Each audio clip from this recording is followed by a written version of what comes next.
Right, guys. It's the 21st of July. We're now on the countdown to road trip Albania.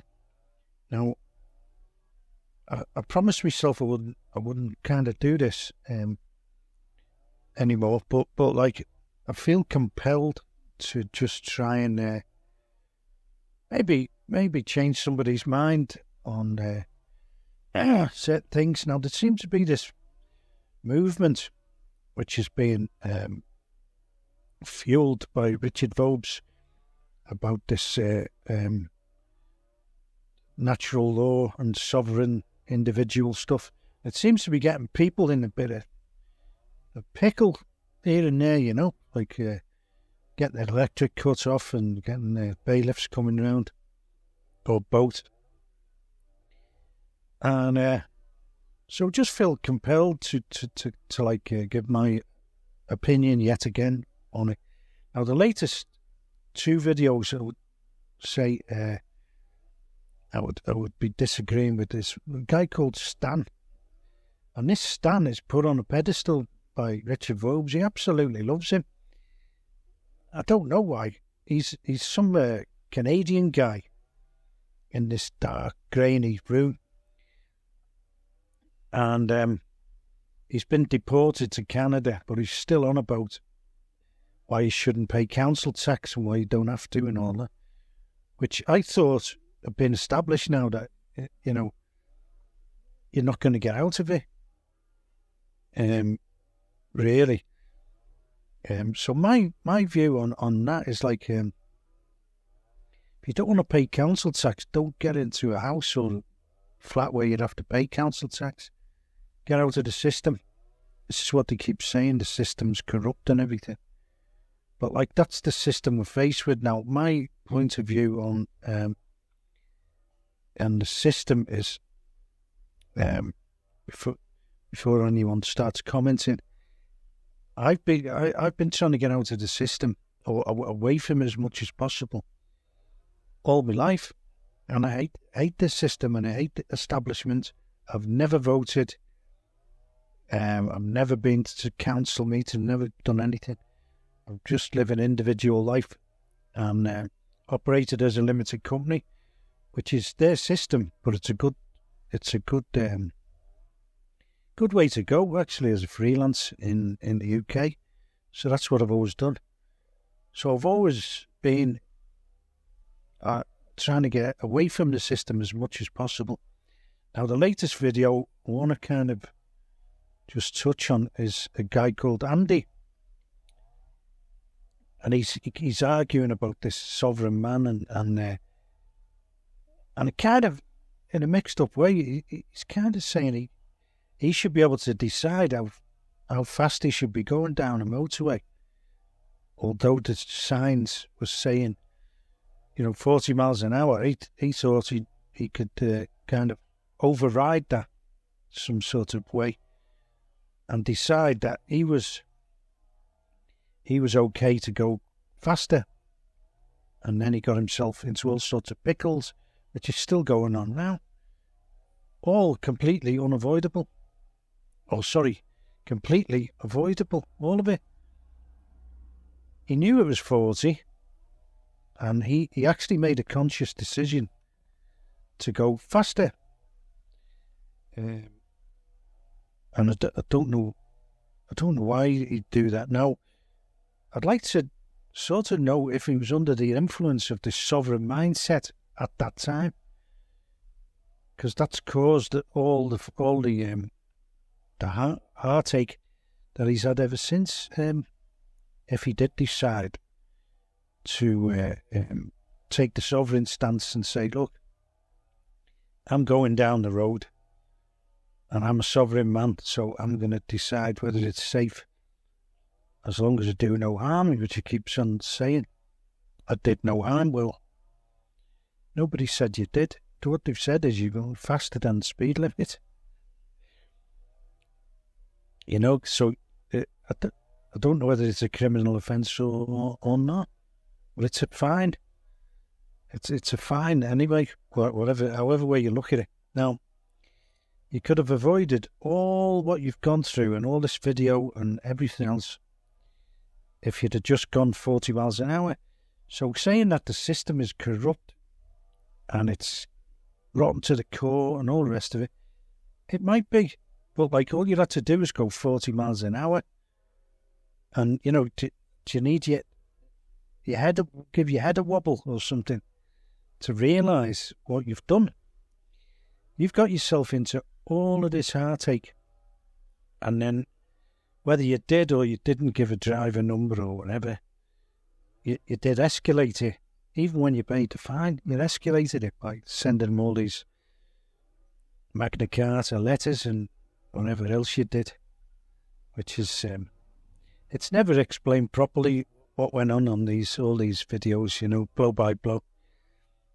But anyway, so, you know, you maintain that you did give a driver number. Now, did you write it in small cap letters? You know, so you were a dead entity, or no, who knows? Who knows what you did, you know? That's still a bit contentious because you said, you know, allegedly, you know, and you were convinced that you did give a number. And then you said you definitely did. But it was an administrative error was mentioned. So who knows? And I'm not going to speculate on that, whether you did or you didn't. What I'm trying to get across is all this sovereign stuff is not getting anybody anywhere. So don't listen to them. And I'll say it again and again. Don't listen to Stan, who's been deported. You know, why would you listen to a guy like that anyway? You know, sits there and you know, tells you all about like what you don't have to pay and all that, which you clearly do. And you do have to pay your bills. Now, I dislike the system in the UK. Actually, it's a lot more fair in Bulgaria. We've got just about close to democracy as central government goes here, because we don't have a government. And we haven't had a proper one for about 5 years. They keep forming these coalitions. And they can't form one again now. So I don't know what's going to happen there, but like, they don't bother you really. The only thing they do bother you here is motoring. You know, that's where the police focus, all on motoring. And in my experience here, if you've got all your documents in order, right, and you do all the speed limits, then you'll be okay. Just about like everywhere. So what I would say is, like, before you start complaining about the system and the rotten and entrapment, how's that entrapment when it says 40 miles an hour? It's not a hidden camera. It's 40 miles an hour until you get to the next gantry, which says national speed limit. It's not 40 miles an hour at that point, and then just because you can see a sign a mile down the road, it turns into like national speed limit. The national speed limit starts at that sign. So that's for anyone who doesn't know that. You know, it's the speed limit until you get to the next to the next sign, 40 miles an hour. And I think Andy knows this, and he made the choice to go faster. Now, why he made the choice, whether it was to do with this sovereign individual stuff, or he thought he was going to, like, you know, I don't know, somehow just kind of break the speed limit, and nothing's going to happen, because he watches all these people on the sovereign individual and the Magna Carta and all the rest of it. Now, the reason why I'm kind of commenting on this again is I kind of live the life that Richard Vobes and this Andy, I kind of have already lived the life for a couple of decades that they're describing, but they get mixed up with all this natural law and all that, and so my opinion is that you identify the system and then you work within it and around it and use it. And I've explained how you do that in some videos. But people don't really listen. They like other things like this getting out of fines, and they like people going to court and all that. And I'm all about staying out of court and staying out of the system and away from the system and working around the system. And people don't seem to be as interested in that, which is a shame, really, because that's what really they're kind of after. But they're going about it, I think, the wrong way. So that's why I'm commenting. It's not to criticise Andy or Richard Vobes or anything like that. And the top and bottom of this situation is, if you just go 40 miles an hour when it says 40, then nothing will happen to you. And you can get all sorts of apps and everything for your sat-navs and everything that warns you about all these things. That's what I'm doing at the moment. And just to make a comment, I've been driving in the UK for 35 years, and I've never had a point on my licence, and I've never had a speeding fine or really a traffic offence. Don't think I've ever had one.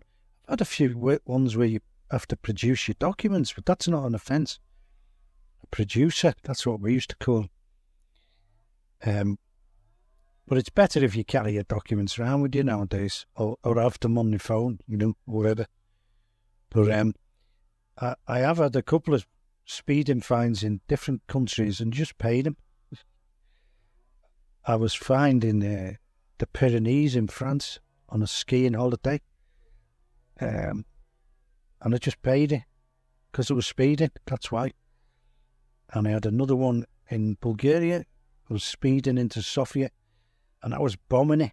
I didn't even realise the speed limit, because it's like a motorway, and then it goes into the city. And it still stays 3 lanes, or 4 lanes even. And it seems like you're still on kind of a motorway type thing. But as soon as it goes into the kind of industrial areas, and they have all these businesses either side of the road, then as soon as you go into that, it's down to 50. And I didn't realise that, and I was bombing it as if I was still on the motorway. Got pulled over, and I just paid it, because they said there's the speed limit there, 50. Don't know what I was doing, but so that's it. You just pay it. That's the system. If you're going over the speed limit, I didn't pay much there. I think I paid the without ticket option that they used to have in Bulgaria. But if you don't get a ticket off the cops,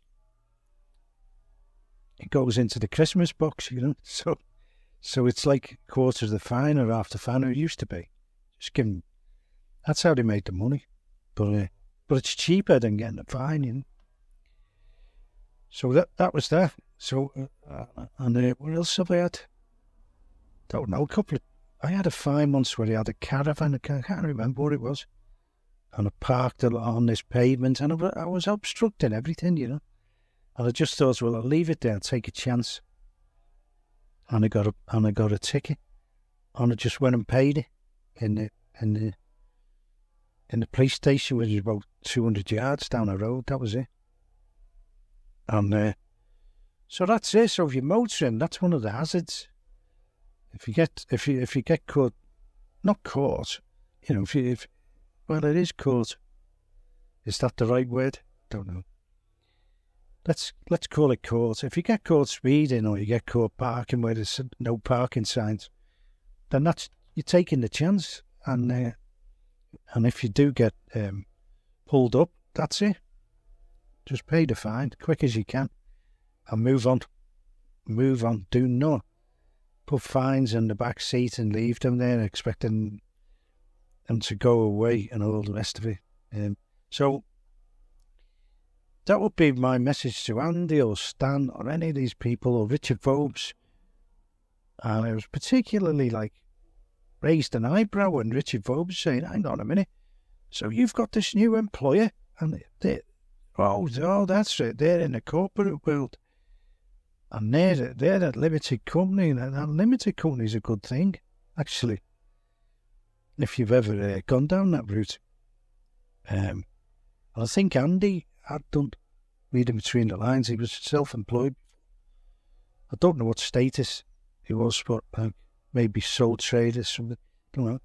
Well, limited company is a good way to go because you're in their system now and you have certain protections, especially debt. You know, if you get into unbelievable amounts of debt as a limited company, it's the company. They don't come after your private house, stuff like that. You know? Anyway, so he's saying, yeah, now you're working for these people. They should be helping you. He's only just got the job. Next minute, law enforcement, or whoever they are, I was contacting this new employer, chasing down their new employee about, he owes all these fines and to take it out of his wages. But Richard Vobes is saying, hang on a minute, they should be helping you, you're helping them. Well, that's a matter of opinion, isn't it? Who's helping who? It probably is symbiotic, but not with regard to fines, private fines, which you've been bombing down a motorway, and you've got yourself into a pickle by writing them all these things about the Magna Carta, and they'll be watching this. They'll be watching this video with Andy when someone says, "Oh, Andy's on this guy, our new employee. He's on the YouTube. And look what this bloke said about our company. This Richard Vobes type guy, saying we should be helping him and all that." I said, I don't know what we're getting involved with here with this guy. And he's going to form a group and he's going to do this and that. Might be a bit of trouble, this fella. That's what they'll be thinking. So a word to Andy is go and pay the 710 or whatever it is, and go to your employer and say, I've sorted it all out so that nobody will be bothering you anymore about my private misdemeanors or whatever they are. So that would be my advice to Andy, because they'll be watching. They'll be watching with interest, probably. Maybe just interest, but you don't want to be exposing your private life too much to your employer, especially when you're against corporate things and stuff like that. And they may look at that and say, in the future, this might be a problem for us. This bloke with the natural law stuff, he might start demanding things off us and saying this is in capital letters and all the rest of it, so we better watch it. So word of warning to, or maybe word of caution to Andy on what's going out on YouTube, So that's why I'm commenting, because I've largely done all the stuff that Richard Vobes kind of advocates, get out of the cities, got to do this and get to the land. Well, I don't grow an awful lot here, but I'm in an area where I believe that there won't be any starvation crises, and I have got things in place, and I can put things in place very, very quickly, like chickens and stuff like that, if I need to, and I've made a choice not to at the moment because of various reasons, because I think we're in quite a robust area here, and so I've done that, and I've got away from all the masts. I've done everything that these guys have advocated, and I think they're barking up the wrong tree all the time about trying not to pay things. That seems to be the main theme behind common law. They get themselves into all these pickles and debt to your eyeballs. That's another thing I've done, and I would advocate to anyone. And I have advice on how to do it as well. about how to not get into debt, like living within your means and not going up this property ladder, as they call it in the UK, until you're too old to be on the ladder. You get ever-growing mortgages until, even past 40. You should be looking at going the other way then, especially by the time you're 50. You should be looking at going down the ladder, not up the ladder. And people still do go up the ladder at 40, 50. And they're not thinking about, this is a 20-year mortgage. And when it comes to the end there, I'm going to be already retired. 70. You got to think about these things. And also, what are you doing it for? Why are you going up the ladder at 50? So these are some of the things that, I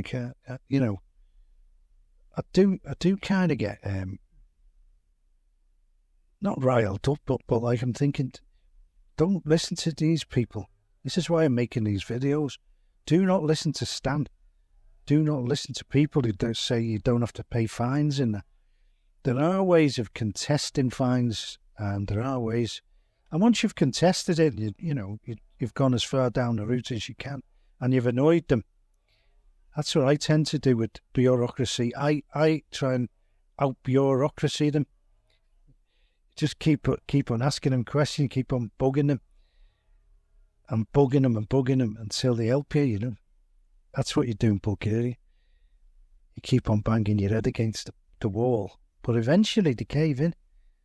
You just keep going back, and you're going back and going back. And I did that with what was it? The electricity bill here. No, it was the water bill.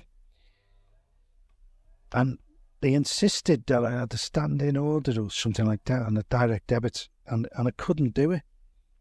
And I proved to them that I couldn't do it, but they still wouldn't have it. And I said, well, and I just kept going back every day, and in the end, they just came in.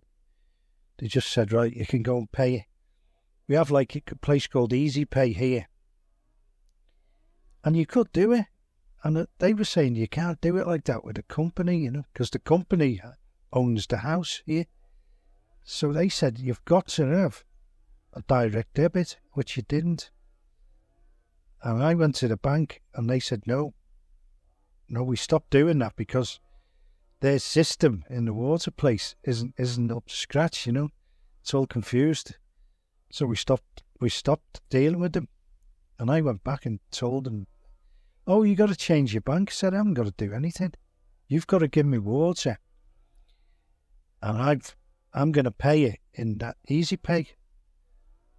And you've got to facilitate that. And in the end, they did it. I just kept going back. Time after time, said, I want to pay this bill. I've got to pay it now. And they kept saying, you've got to pay the bill. And I said, well, I'm trying. But so did I out-bureaucracied them in the end. So there are things you can do. And even with fines and that, you can outdo them there as well. If you keep writing politely and asking them questions about the incident and about the time and about this and that. And you say, I don't think I was there in that time, Can you clarify it? And how would you do that? And things like that, And sometimes they'll get fed up, That's what I did with the parking one in Aldi. I just out bureaucracied them. And they folded in the end as well. So there are things you can do. And other times you just, if you're speeding twice over the limit, which I was in Sofia, you just pay it. You've been done, as they say in Liverpool. You get done. And if you're done, and there's no real way out of it. And if you want to go down that route, I couldn't really do it in Bulgaria. Where are you going to go? And, you'd have to employ all these kind of translators and all this and go down this big route. Just pay it, Or just stick to the speed limit. How about that one? And okay, it's their system, and you might not agree with going 40, but that's up to you. If you want to do that, knock yourself out. Keep breaking the speed limit every day until you've got all them fines. And then try and say, well, I don't agree with the speed limit. I think I should be able to go faster because I know better. That's what Andy's saying. So I'm kind of a bit like I don't really like to use other people's videos, but like I'm so like vehement about this. And I'm convinced that I've got a better way than this Vobes fella on how to play the system, get out of the system, work within the system and work around the system, do whatever you want. But like there are better ways than this guy is saying. I don't have any fines. I've never had a point on my licence. I've never been done for speeding in the UK. So that's testament enough, and I don't have any bailiffs knocking on the door here. I don't have any debt, so you can do it, And I think I did that by 55. I think 50 is a good target actually, and you should be where you want to be by 50, 55. You should be where you want to be from there on in. And I don't even think working up the ladder past then, unless you want to move around, you got loads of money. You should be where you want to be by then in a frugal existence. Or if you're loaded, just like, where you want to be with no debt and enjoy life, Anyway, I hope that helps somebody somewhere. Do not listen to these people. And look in the comments on the Richard Vobes, these videos, and you'll see them all there. All the disciples about talking garbage about things like, we're talking about exceeding a 40-mile-an-hour limit here. We're not talking about Klaus Schwab. This is what they all go on about. They get carried away with all this thing and stuff about like the newfound conspiracy world, We're not talking about that here. This is breaking a 40-mile-an-hour, clearly signposted, it's flashing in front of you. Speed limit. That's it. It's nothing to do with a corrupt system or anything like that. So you're breaking the speed limit, which is clearly shown. It doesn't matter why it's there. That is the speed limit. Okay. Hope that helps someone. Cheers.